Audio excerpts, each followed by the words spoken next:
jechi nama xiqqeessaa, jechi nama gammachiisaa, jechi nama gaddisiisaa, jechi nama kaasaa, jechi nama kuffisaa, jechi meeshaa yaada sammuu namaa keessa dhaabee guddisee fi oomishuudha. Sammuun namaa akka lafa gaarii sanyii midhaanii irratti facaasanii haammataniiti. Akkuma jechaan dhaadatanii nama jajjabeessan, jechaan sodaa fi abdii mataa namaa keessatti oomishuun ni danda'ama. Otuu jechi jiraachuu baate malli ittiin jaannata yookiin immoo si'ool waan jedhamu ittiin ibsanii sodaa sammuu namaa keessatti uuman silaa hin jiru jechuudha warrumti amanteeyyuu.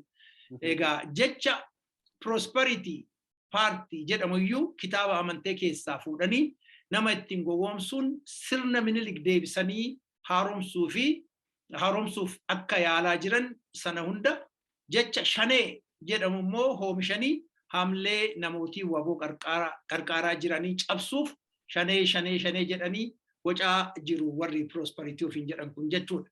Egaa waa'ee jechaa naa kaafnu akkuma Hitler jechatti qarqaaramee uummata Jarman uummata qaroo ta'e sana dogoggorsiisee kakaasuudhaan addunyaatti lola addunyaa lammaffaa kaasee jechaadha. Jecha qofaan namticha Asiralaqaan tokko saba gamna sana dogoggorsiisee lolatti kaase. Abiyyillee jechatti qarqaaramuudhaan addunyaa gowwoomsee kennaa guddaa argachuu bira darbee uummata Oromoo fi uummata Tigree irratti abashaa kakaasee ficcisiisee jechuudha.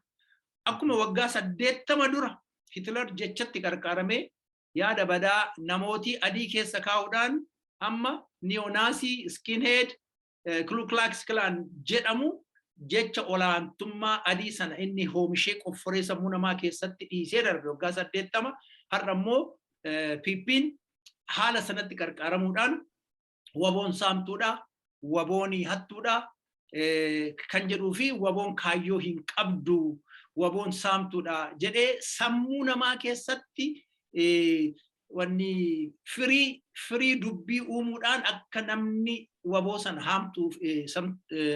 saamtuu fi hattuu yookiin gadaantuu gurmuu kaayyoo hin qabne fakkaatee waboo mul'atu argisiisuudhaaf tattaafachaa jira. Kanammoo gaa torbeedhuma 2-3 immoo 4 dura namicha Hangaasaa jedhan illee amansiisuudhaan inni gadi bahee waboo yookiin immoo shaneeni magaalota 398 qabattee taaksii funaannachaa jirti jedhee ennaa himu.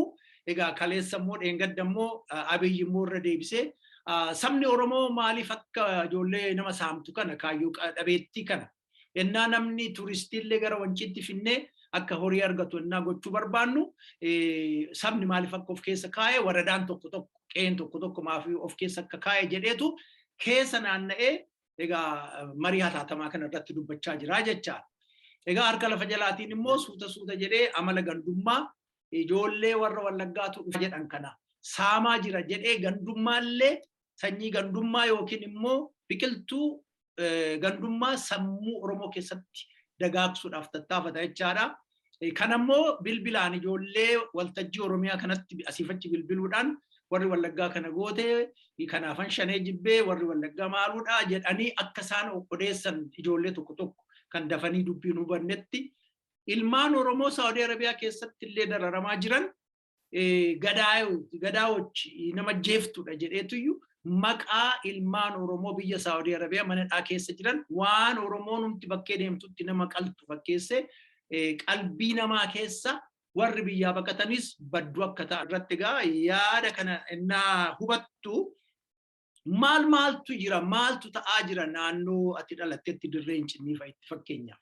Wanta ati asirratti tuqxe irratti kaninani waa'ee shanee isaan jedhanii dhaadheessan irratti dhaadheessuu shaneen nama nyaataa, nama ajjeesaa, nama balleessaa jedhanii dhaadachuu bira darbaniitu tooftaa ittiin waan mataa isaanii keessatti uumanii namaan joonjessan sana immoo akkaataa kamiin piraktikaaliyyuu agarsiifna waan jedhan irratti sana caala isa nuti holola caala darbanii hojjetaniiruun jedhaani. An akka amma ilaalaa jirutti shanee jedhanii abaa'oo balleessuu qofa otoo hin taane isaan fakkaatanii woboo fakkaatanii yeroo garaagaraa akkuma dhageenyu sanqalleetti leenjisanii kan baasan akka jiran dhagaa turree akkama sanayyuu woboodhuma fakkaatanii sana caala darbanii naannoo atamma tuttuqaa jirtu kanatti dirreen cinniitti haa ta'u jibaatitti haa ta'u noonnotti fi akkasumas daannoo keessatti shurrubbaa tolfatanii ummata kana horii gaafachuudhaan doorsisuudhaan saamaa jiru jechuudha. Kana maalinni politikaa ololaan kan godhan caala kunoo shaneen isin saamte jechuudhaan uffatuma isaanii poolisii isaaniitti jijjiiruudhaan miilitarii isaaniitti jijjiiruudhaan ummata keessa bobbaasanii naannoo fakkeenyaaf woboon itti argame jedhanii shakkanitti kan saanii ani woboodha jedhee dhiyaachuudhaan ummata akka dararu. Ummanni immoo sanarratti hundaa'ee isaan kun woboo fakkaatu yookaan mataa qabu yookaan nuti woboodha jedhaniiru jedhanii akka ummanni kun jibbu. Komiiwwan namootiin kakaasan keessa fakkeenyaaf komii gurguddoon waanuma ta'e tokko fakkeenyaaf qabatamaa kan ta'e wanta itti yaadattu jira. Fakkeenyaaf naannoo dirreen cinniitti akkasumas jibaat bakka tokko tokkotti darbee amma horii nu gaafataniiru horii kana kan gaafatamne nuti nyaata amma fakkeenyaaf uummanni yeroo fakkeenyaaf yaadattaa yeroo dirree incinni aanaa dirree incinni gara abbayyii waraabessaa jedhamu irratti woboon safara sana qubatee naannoo sana qubatee wanni hiraa ture miidiyaa irratti argaa turre xaa'oo qotee bulaadhaa hiraa ture. Yeroo sanatti namoonni xaa'oo fudhatanis haa ta'u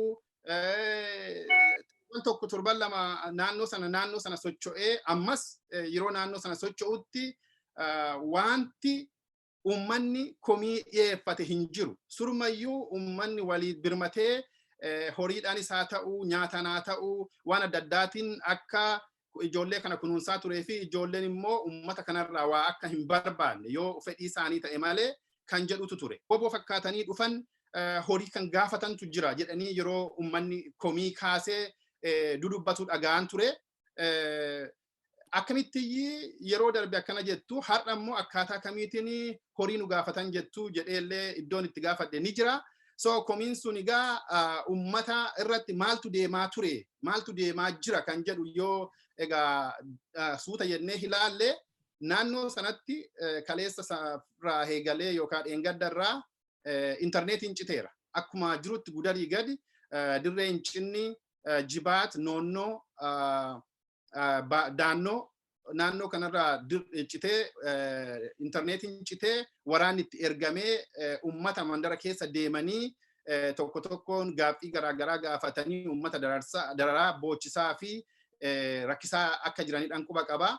Kun egaa nama hubatee ilaaluuf woboon erga xaa'oo isaanii hiree isaanii nyaataan waan adda addaatiin duukaa bu'aa turanii gargaaraa turanii har'a immoo yeroo gabaabaa keessatti akkaataa kamiitiin horii kana gaafachuu jalqabanii hangaasaan faanti qophii akkamii godhaniit waa'ee sana paarlamaa irratti kaasee haasa'uu danda'e kan jedhuu fi amma iyyuu taanan bakka akkanaa bakka akkasii kan jedhu kana Abiyyis mataansaa yeroo haasa'u shakkii ummata dura ummata kana confuse godhanii booda gara amansiisutti har'a immoo nuti si faana jira jechuudhaaf yookaan isaan rukunna jechuudhaan achi seenuudhaan isaan iyyuu mataan isaanii ummata kana dararaa jiraachuudha kan inni irraa hargu jechuu kooti. Sagantaan amma naannoo sanatti deemaa jiru sagantaa yeroo dheeraa dura karoorfamedha. Maaliifan kana jedhaa baatii 6 baatii 5 baatii 4 dura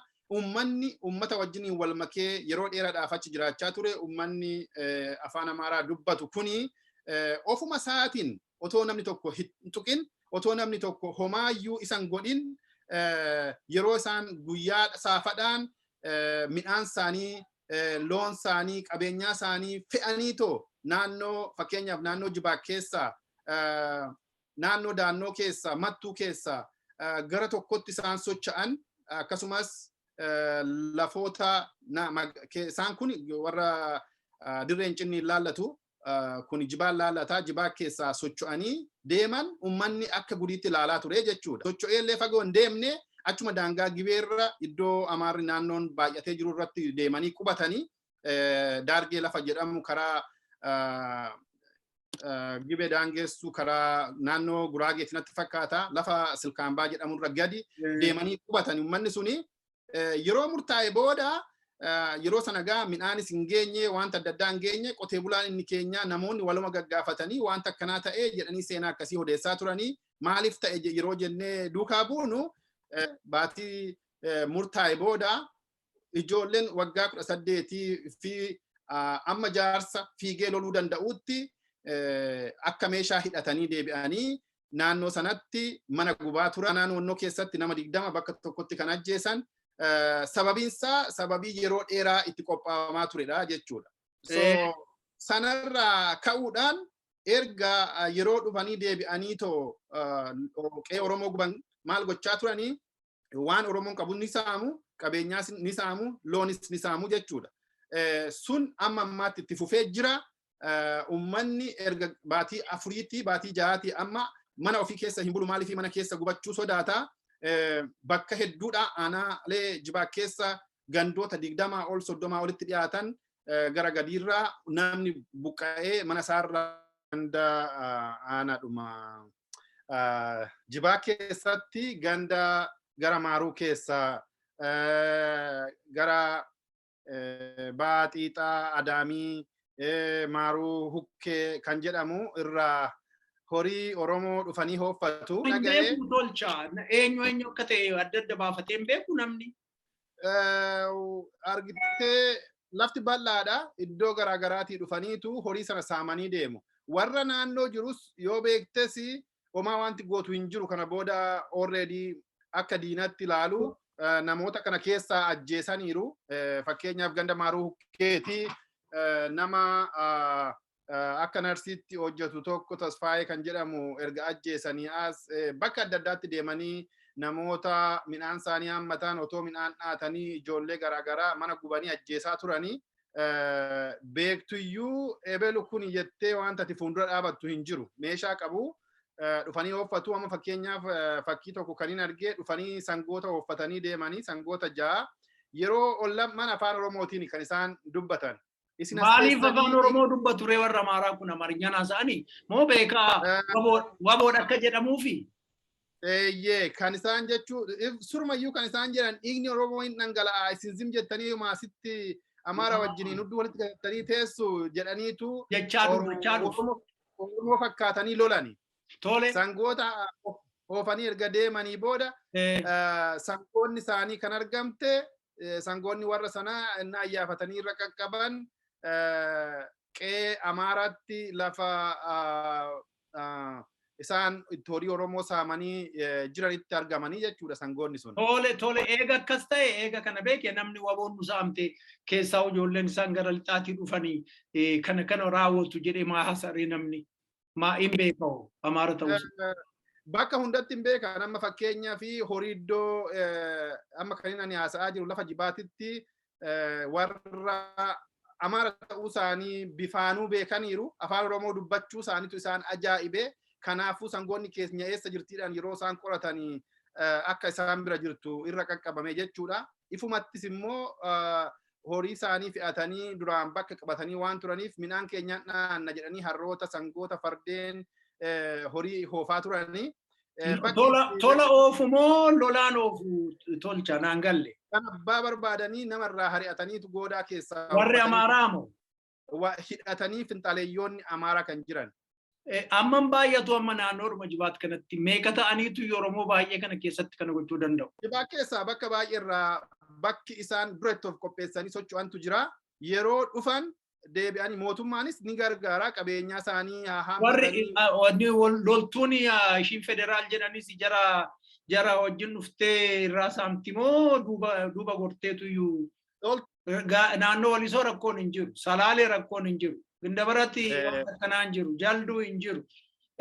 So naannoon manzeen itti baay'attu dirreen cinniiti. Rakkoon kan jirus dirreen cinniiti. Miti? Dirreen caala Jibaatidha kan manzeen itti baay'attu naannoo Jibaatidha. Naannoo gara Gicoo jedhamu gara Daannoo gara Gibee Daangessu gara Mattuu jedhamu naannoo sanattidha kan Amaarri baay'attu. Amma gaa jarri Amaaraa kun immoo leenjii argatti Abiyyi Fayirraa. Abbaa ishii leenjisu faannoo ta'uu danda'a. Bakka amma uummanni kan jechaa jiran yeroo dura dubbiin kun baatii ja'a dura kan ta'aa turedha. Yeroo meeshaa isaanii, midhaan isaanii, qabeenyaa isaanii, horii isaanii fe'atanii turanii too deebi'an meeshaa hidhatanii kan isaan deebi'an yeroo sanadha. Tole kan hin jedhu meeshaa isaanii midhaan isaanii fe'ataniitu waan qaban fedhanii biyyaa ba'an. Biyyaan baane Oromoo keessaa bakka tokkotti bakka ofii isaaniitii baay'atanitti siqani. Biyyaa ba'uu jechuun gara lafa sa'aatii iddoo itti siqan biyyaa ba'uu hin danda'amu. Keessatti siqan. Fakkeenyaaf aanaa Jibaa keessa kan qubatanii turan gara aanaa Noonnootti Silkaambaa gara fakkaatutti gara Daargee naannoo jedhamutti gadi siqanii qubatan. Achi Amaara baay'ata jechaadha. Naannoo sana Amaara baay'ata. Mazooraa lafa jedhamutu jira. Gibe daangaa sana. Daangaa sanarra qubatanii jechuudha. Achii dhufochaadha baay'ataniitu amma. Achii sin deebi'u amma gara Maaruu keessatti gara Jibaat keessa ol deebi'aniitu midhaan isaanii sassaabbachaa jiru yookaan immoo qabeenya isaanii kana haa sassaabbatanuu isinis hin tuqinaa isin araarsinaa isaanis isin hin tuqanii haala jedhuunidha kan isaan poolisoonni gargaaranii deebisanii mootummaan deebisee isaan qubachiise.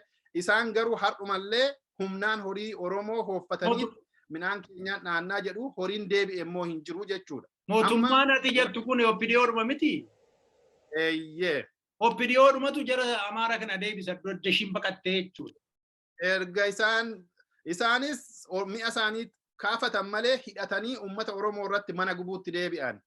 Yoo ni yaadatta ta'e baatii 4 dura baatii 3 dura bakka garaagaraatti aanaa Jibaat aanaa Noonnoo keessaa manneen hedduun gubatee aanaa daannoo gandoota akka Tulluu Silmii jedhamu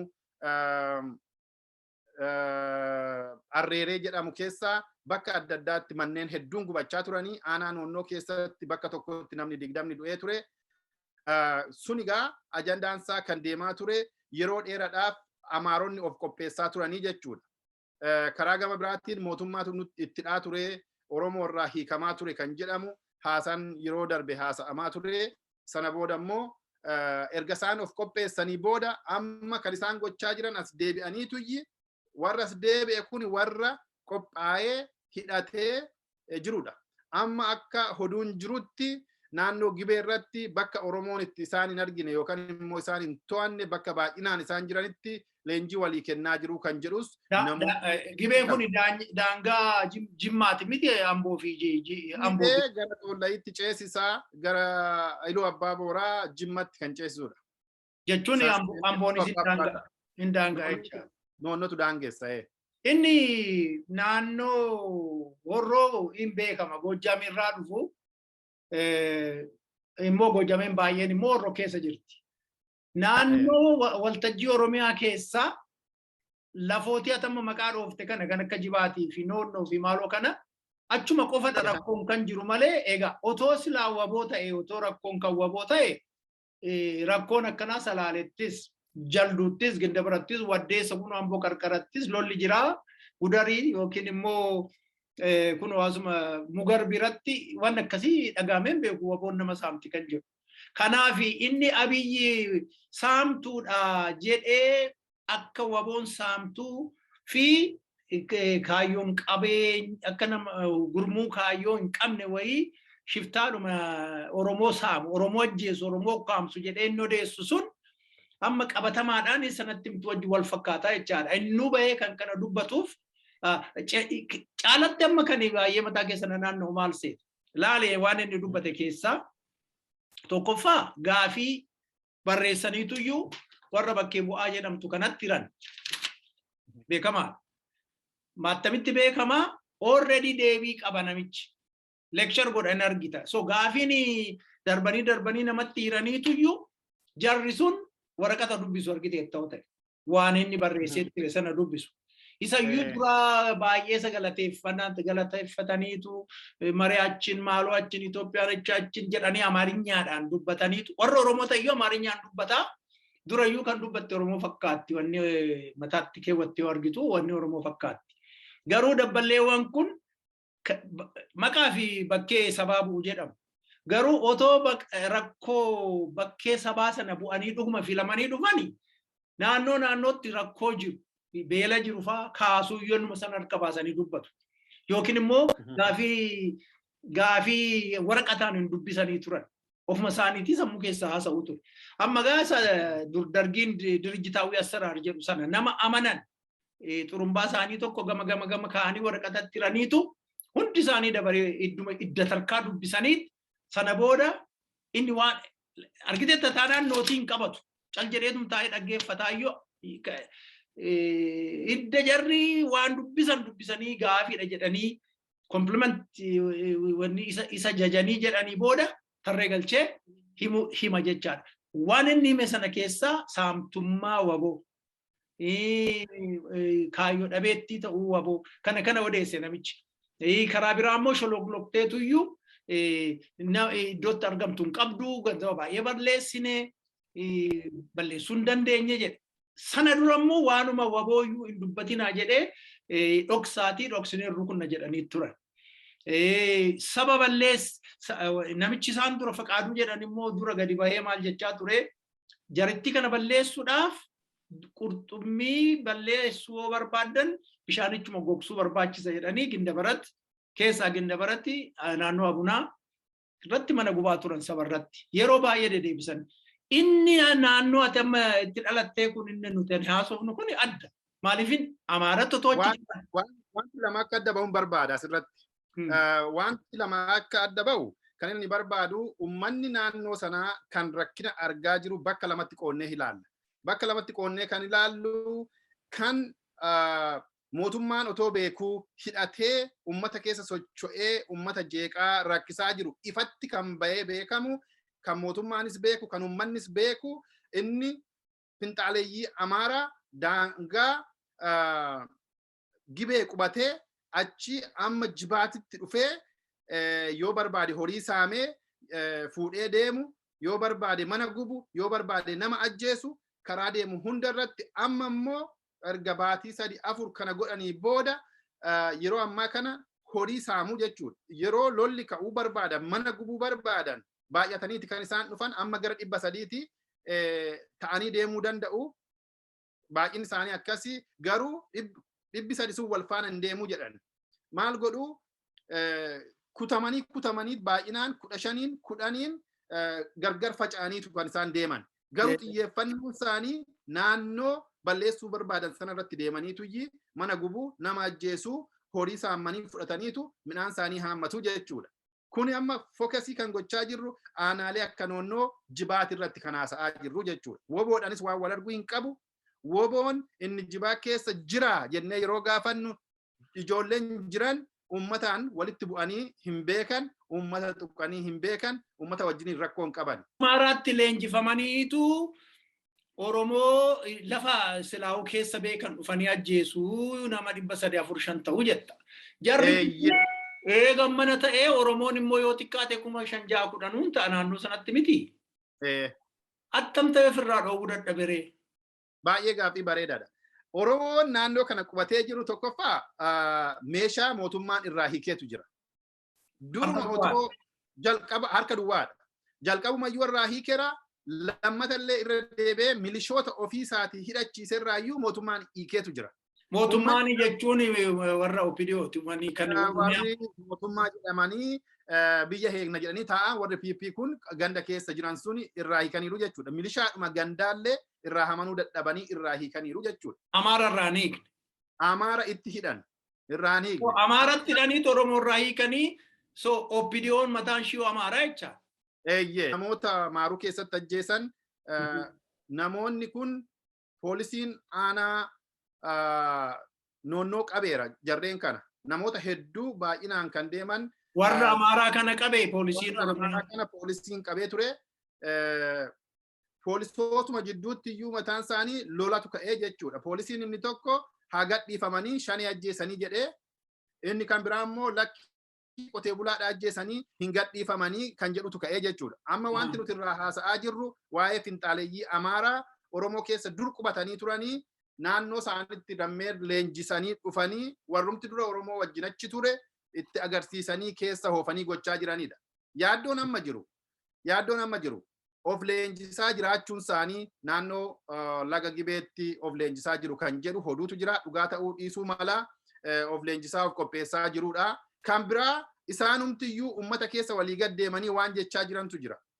Nuti isin hin tuqnu, isin bira nyaanne, isin wajjin hin jiraanne, kan isin hin dhiifne nu duubarraa warri hamaan jira. Kan isin hin dhiifne isaan isin sodaannaa, isinillee buqqaa deemaa jedhee ummatni akka buqqa'uuf dhiibbaa gochaa jiru jechuudha. Kanadha lafa fudhachuudhaaf inni isiniif sodaanna jedhee amaarri inni achi ture kun inni afaan beeku kun Oromoo gorseetu lakki dafaatii asii badaa malee humni hamaan hin dhufaa nu duuba jira nuti isin hin tuqnu kan kophaa keenya miti. Eenyu dubbachaa jiru gaa waa'ee warra ishii faannoo jedhanii? Waa'ee faannoo jedhan dubbachaa jiru. Egaa humna biraa waan isaan qabaatan kan biraa jiraates hin beeknu. Uummanni naannoo sanaas waan beeku hin qabu jechuudha. Amma baay'ina namni baay'een iddoo akka karaarra jirutti magaalaa fakkaattutti walitti siqee wal heegaa jiraata. Horii isaa bakka tokkotti fidee malee namni nagaadhaan qe'ee ofii bulaa jiru midhaan isaa seeraan walitti qabachaa jiru hin jiru jechuudha.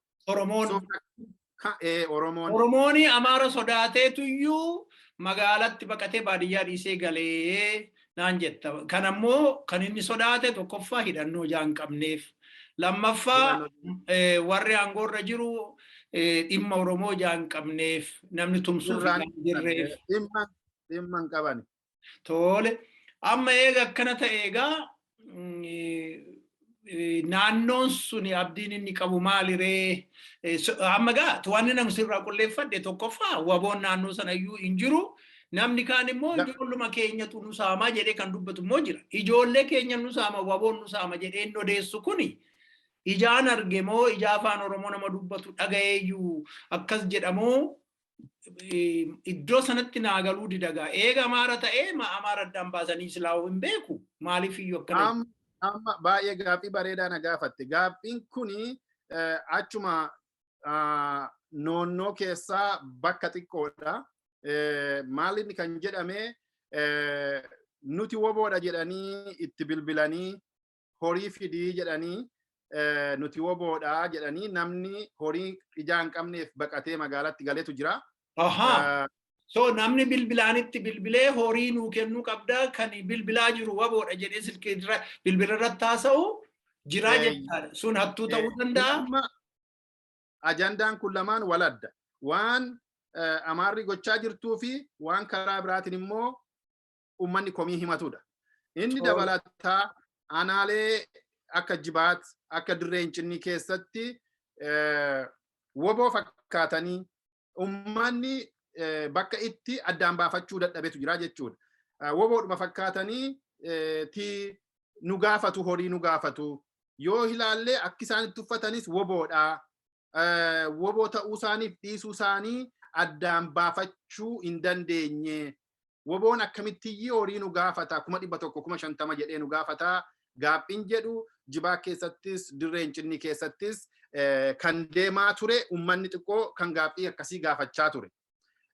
Sanagaa duukaa buunee akka duraan dubbachaa turre yoo ilaallu uummanumti inni amma woboodha nuti jedhanii uffatanii deemu akka wobootti horii yeroo nu gaafatan hin naanee jedhan kuni marsaa jalqabaa woboon otoo homaa uummata irraa hin gaafatin akka xaa'oo hiraafii ture. Uummanni fedhii isaatiin nyaata walitti qabee geessee akka ijoollee wajjin gammadaa ture. Akka itti boonee fi naannoo sanatti akka socho'aa turan akka socho'aa jiran uummataa himaa turanii jechuudha. Sana bira darbee marsaa tokkodha gaama. Marsaa biraa irratti immoo deebi'aniiti horii nu gaafataa. Jarri kuni woboodhumaayi kan jedhu kana komii himatanii. Komiin kun egaa maalitti nu geessaa kan jedhudha. Kan duraan haasa'aa turre, Angaasaan maal jechaa ture, Abiyyi maal jechaa ture, Sanqallee keessatti eenyutu leenjifamee ba'e, uummanni keenya hubannaa kanaa qabaayii woboo fakkaatanii namoonni bilbilaan gaafatan bilbilaan duwwaa otoo hin taane qaamaniyyuu akkaataa horii amma kanaa fidaa horii amma kanaa sinirraa barbaanna jedhanii gaafachaa jiran ummanni keenya iyyuu immoo isa mootummaan leenjisee itti ergus yookaan immoo woboosa dhugaas akkaataa kamiin adda baasee beekta jettee yoo gaafatte namoota komii kana dhiyeessan waan beekan hin qaban. Argitee amma gaa dubbiin dhiifama jidduunan si dhaabe tokkoffaa namicha isatti bilbila adda addaatti qarqaaramuu danda'u garuu lakkoofsa bilbilaa sana namni bilbila isaarraa hima maqaan illee yoo dhabame lakkoofsi sun hin jiraata. Lakkoofsa sanaaniyyuu eenyu akka ta'e beekuun hin danda'ama. Lammaffaa waan nuti sirriitti hundi keenya akkuma laayyootti tilmaamuu dandeenyu namni hojjaan qabu. Dargaggeessi kaatikaalaa dhugaa oolu, farsoo dhugaa ooluu fi magaala keessa walii gannaannaa oolu bilbilaanii nama faarmaasii qabu yookiin suuqii qabu tokkotti bilbilee sodaachisee horii fudhachuudhaa akkuma sanatti uffatee deemuu danda'a. Akka dhuunfaattis yookiin akka gurmuuttis. Inni kaan isuma PP'n leenjiftee kanaan dura sanqallitti leenjiftee gaggeessiteera. So amma gaa naannoo sana maaltu jira waan 3-4 jechaadha. Hattuusuma dhugaa, Amaara isa Amaaruma isaa achirratti nyaanyisee qawwee qabu jechaadha. Inni kan biraa waboonni isaan jedhee namni waboo fakkaata jedhee waboo kophatu sun dubartii haa taatu uraadhaan illee bifa isaanii footoo kaasu yookiin immoo namni ijumaan illee nama dheeraa gabaabaa furdaa kana fakkaatu jechuu danda'a yoo nama biyya biraatii dhufe malee. Yookiin immoo ilma abbaa baluu ollaa keenya iddoo akkanaati jedhanii tokkeerraa yookiin immoo jira miti gara naannoo akkasiirraa ganda akkasiirraa jechuun ni danda'ama. Kanaafuu namni keenya walumaa galatti cal jedhee waboo fakkaata ijaa kanaa waboon nu saamesa jedhan sana isa abiyyi faa haasa'aa jiran kan jechoota abiyyi uumee namni maaliif of keessaa baasuu dide jedhee ofuma isaatii jecha sana uumee qalbii namaa keessa naquudhaaf tattaafatu wajjiniin walitti dhufaaf jechaadha PP'dhaaf. Kanaaf namni keenya kana qofa miti ani asirratti kan inni shakkiyyuu miti kan inni itti egaa amanu leenjisanii akka isaan baasan quba qabna tokkoffaa irratti isaan humtuu mataan isaanii bakka akkanaa deemati woboo fakkaadhati yookaan woboo ta'aatii horii gaafadhaa jedhanii meeshaa itti hidhanii gadhiisanii akka isaan horii kana gaafatan gochuu danda'u. Inni lammataa akkuma duraan ati tuqxee dargaggeessi karaarra deemus ani woboodha amma kanaan dura poolisiin Oromiyaatu mataansaa Gindabaratitti haa ta'u Jalduutti bakka tokkotti qabee ijoollee muka fakkeeffattee mukuma tolfattee lama taatee namichi horii qaba jettee dhaqxee qarshii 50 malee hin qabu isarraa fudhannee deemnee eenyutu si geesse jennaan hiriyaa kootu na geesse kottu namicha kana bira dhaqnee fudhanna jedhe sana akkuma kana ijoolleenis bilbila bilbiltee rakkisuu dandeessi. Inni kan sadaffaan inni lammaffaan inni tokkoffaa fi inni sirrii ta'u mootummaanumti mataansaa hidhachiisee dhaqaatii uummata kana dara arga jedhee booda angaasaan faanti immoo baanii shaneen biyya saamaa jirti iddoo shaneen ganda hedduu keessa facaatee uummata horii gaafattee horii harkaa fuutee gadhiisisaa jirti kan jedhu kana waan ofii isaaniitti hojjetanu fakkeessanii uummata amansiisuudhaaf mataa uummataa keessa kaa'uudhaaf hololaan duwwaa otoo hin taane hojiidhumaan practically namatti erga nama dararsiisanii booda immoo TV'tti baanii gaafa dubbatanii uummanni kunoo shaneen nu rakkisaa jirti hangaasaa nu achirratti dubbateera kan jedhu sana uummata keenya fudhachiisuuf waan godhannatti fakkaataa jechuu kooti. Sirriidha. Ilaa duratti seensa irratti kan hin jechaa ture waa'ee jecha. Jechi tokko nama cabsuu danda'a, nama kaasuu danda'a. Amma Azmaariyoo argitee jechaan si faarsiti. Hitler jechaan saba jechaan afaanuma isaatiin saba Jarman kan amansiisee addunyaatti ka'ee gaggeessee lolli addunyaa ka'e. Hitler asirrakaan tokko. Abiyyi namni jedhan kun afaan isaatiin hunda gowwoomsee hunda dhiqee Tigree adda adda baasee kuno lammaadhumayyuu gowwoomsee oppidiyumayyuu gowwoomsee bakkee keenaa kenni jedhe kun jechumaani wordiidhumaani malee qawween hin turre. Amma gaa wanti isaan kooyin godhanii fakkeenyaaf shanee atuun beekta shanacha jechuudha. Adda bilisummaa Oromoo keessatti Central Committee kan jedhu afaan Faranjiitiin Central Committeedha afaan Oromootiin immoo shanacha jechuudha yookiin immoo gumii sabaa inni jedhu assemblyidha. Shanachi immoo hojii raawwachiiftuu isa jedhan kanaadha. Amma isaan maal jedhu shanee kanallee leencoo baatii fi Hasan Hussein Faayituu naa jijjiirama ta'anii keessaa ba'an maqaa sana itti uume ofii isaaniitti aba'oo ta'aniitu isarraa baane jedhan sana immoo shanee jedhan. Amma Amaarte afaan hin beekne shineefaa jetti. Shinee yookiin ashineefaa jetti. Waanuma xibaartu iyyuu hin beektu. Garuu Abiyyifaa waan dubbatan beeku.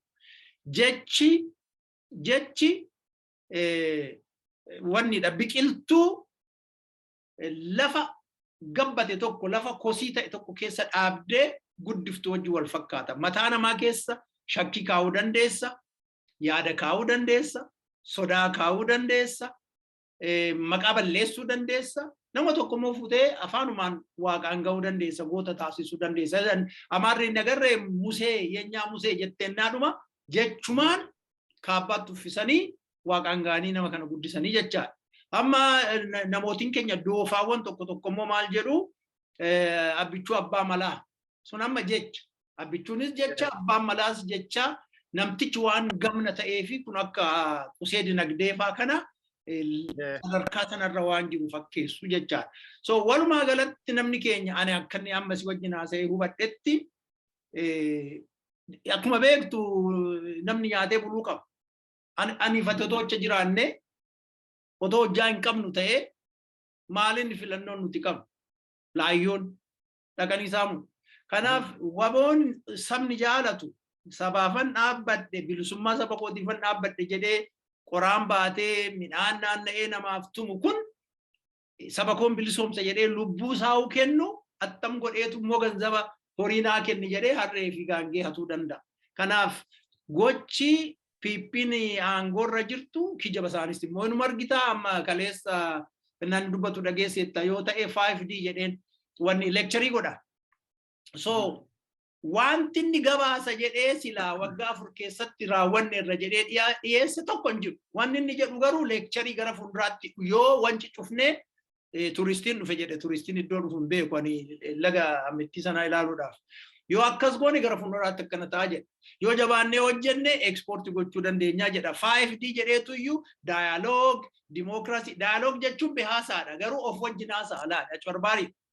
Dialogue jechuun marii jechuudha. Marii jechuun immoo silaa warra yaada isaa hin fudhannee warra opposition jedhamu kana wajjiniin hinduu hin jiru dialogiinu. As deebii democracy jedha. Egaa diin shanan sun dialogue, democracy, development, diplomacy waan akkasii. Diplomacy embassy cufate iddoon daa'u hin jiru. Kan jedheetuma lecture godha. Development inni jedhanis misooma. Misoomni sunis hin jiru. Ismannaa Tigreeyyuu hin ga'u. Democracy inni jedhanis abbaan barbaade akka sareetti iddoo ilmoo namaa mana high school elementary fuudhee ajjeesee gudeedee manadhaatti kun amma miseensota aba'oo hunda manadhaa jiru. Democracy kamtu akkas nama goosisa. Dialogue inni jedhu sunis abin izeemaa PP kanatu dialogue godha taa'ee marii jechuudha.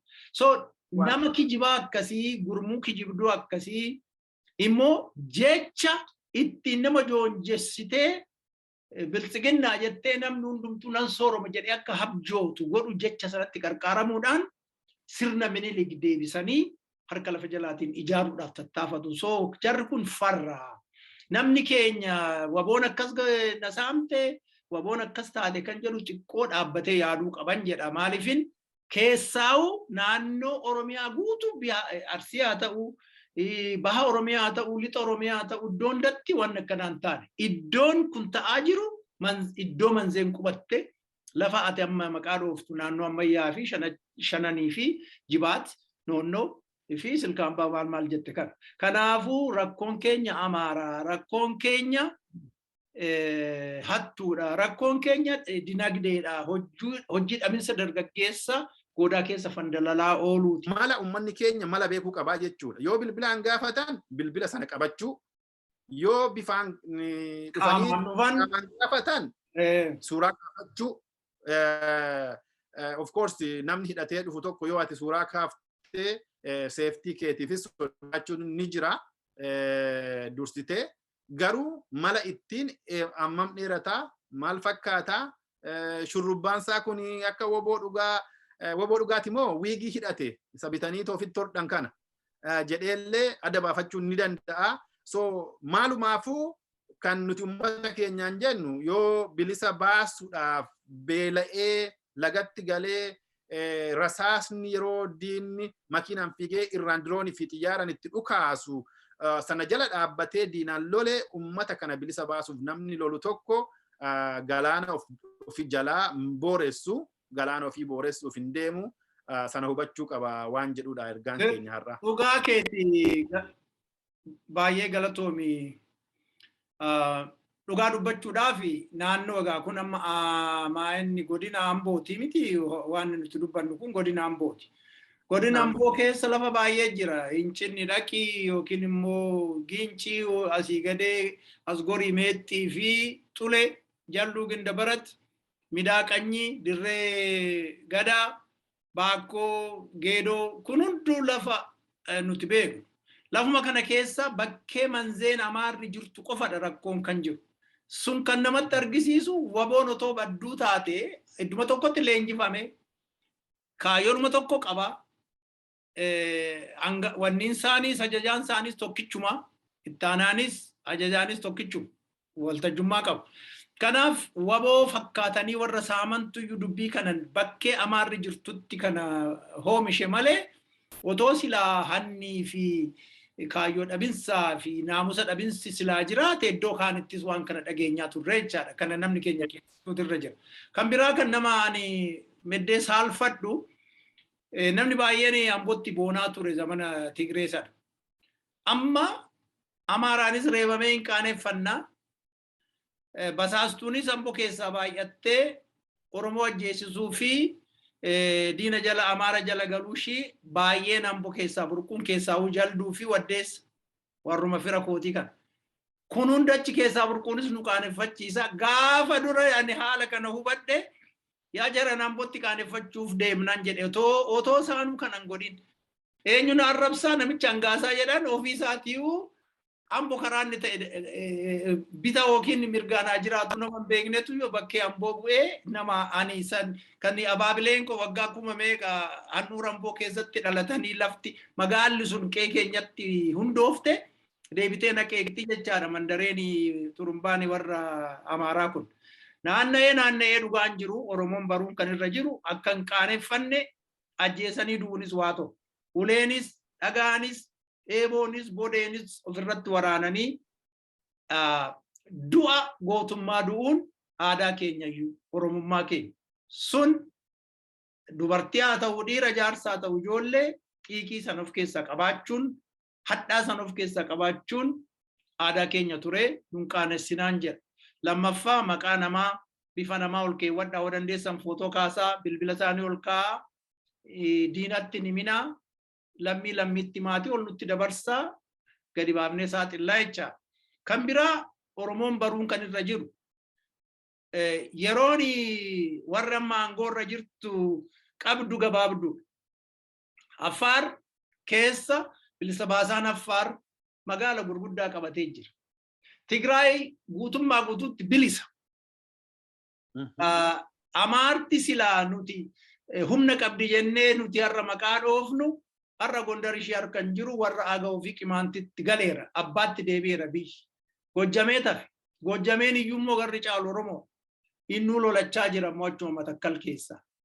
Kanaaf Abiyyi kaleessannaa nama funaanee walitti qabee fuuldura taa'ee soba odeessu sun achi wanti inni odeessi keessa harki tokko dhugaan qabu. Harki tokko ekspoortiin jedhu biyya alaatti erginee irra inni jedhu hin jiru innuu jedheera 20% 25 moo maal harka 75 hin binna malee wanti erginu hin jiru jedheera. Dinagdeen hin jiru. Dimokiraasichis hin jiru. Isaantu nama qalaa jira, isaantu nama gudeedaa jira. Kan ammoo miseensa ABO fi KFO hunda kan ajjeesee biiroo isaanii iddoo hundaa cufe isaan. Biiroon Amboo jiru cufameera, Hincinni hin jiru, eessa hin jiru kana sabni keenya hin beeku. Kanaaf kijiba ijoollee aangoo irra jirtu kana watwaata ishiin jirtu kana maqaa namatti ishiin akka taargaatti maxxansitu kana gurrarra sin hin yaa'inii. Waasaa jalqabe kormii. Waasaa jalqabe kormii. Waasaa jalqabe kormii. Waasaa jalqabe kormii. Boondiina lolee waasaa jalqabe kormii. Waasaa jalqabe kormii. Boona baadiyyaa waasaa jalqabe kormii.